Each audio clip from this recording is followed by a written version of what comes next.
Hi folks, Michael P. with a quick tutorial on Flubaroo. It's a wonderful little tool that will automatically do some grading on a quiz submitted via a Google form. So let me show you how this works. Sounds very complicated and yet it's very simple. So the first thing I need to do is get to my Google Drive, and as you can see, I've gone to drive.google.com. I've logged in, and here I am ready to create a new spreadsheet, and that's where we're going to have to start. First thing we need to do is install this plugin. So again, I'm going to go to New, I'm going to choose Google Sheets and choose a new Google Sheet, and as you can see, I've got one open right here. So now that I've opened that tab, first thing I want to do is change this, and since we're going to try this out, I'm going to change Untitled Spreadsheet to Testing Flubaroo,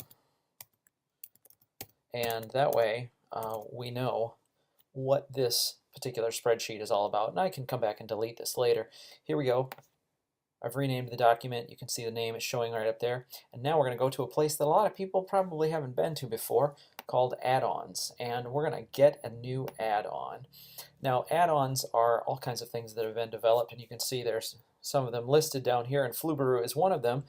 If it doesn't show up here, you can just type in Flubaroo right here, and it will show up by doing a search. Either way, you get there, and you'll see that it's got a little plus and says free. Now, when this box pops open, you'll notice it's a dialog box. Sometimes it might get blocked. If it gets blocked, you'll have to address that with your particular browser that you're using, and you'll need to scroll down here and accept the terms. Once you've done that, then we're ready to go. It does a little working in the background. It installs the add-on, and you can see it just shows up right here, and there's a little dialog box right here. I want to pay attention to that for a moment, because in order to try this out, you need some data. So rather than going through all the work of creating the data right now, let's just copy and paste it like it suggests here.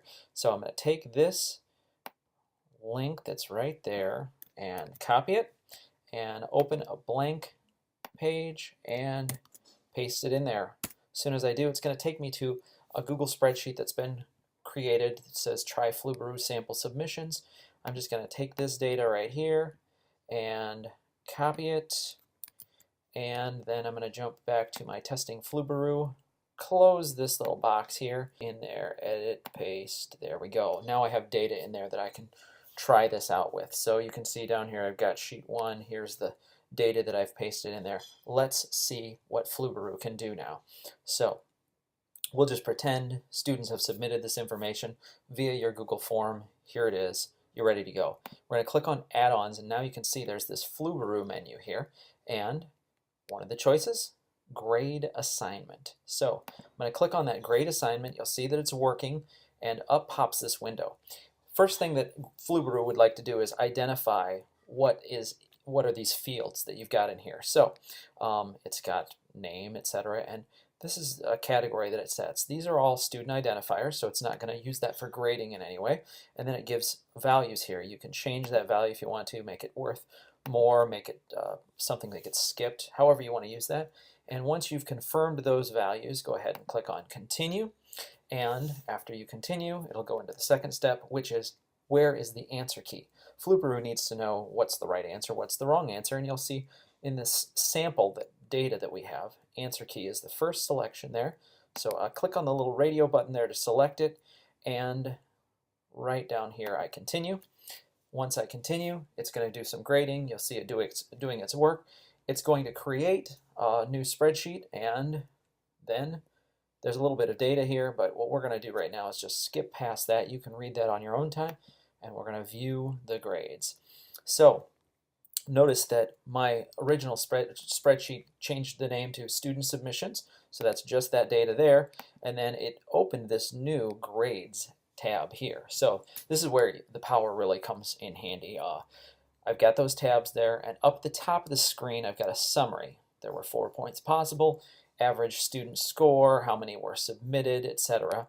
Down here I can see each one of my students and see how they did on this little quiz that I put out, and I can see how many times they submitted.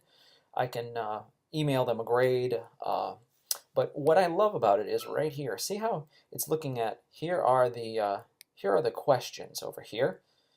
1, 2, 3, and 4, and 1 and 2, the students on average scored very poorly on. Now, because of that, I would have to stop and say, okay, was there a flaw in what I taught, or is the question bad, etc. So this right here is going to help me make a decision about how I'm going to change what's happening in the classroom tomorrow or the next class period, however that may work. So this is a powerful tool. Again, there's a lot more to it, and you can find more help down at the bottom of the tutorial page. Thanks for watching. Hope you have a great day.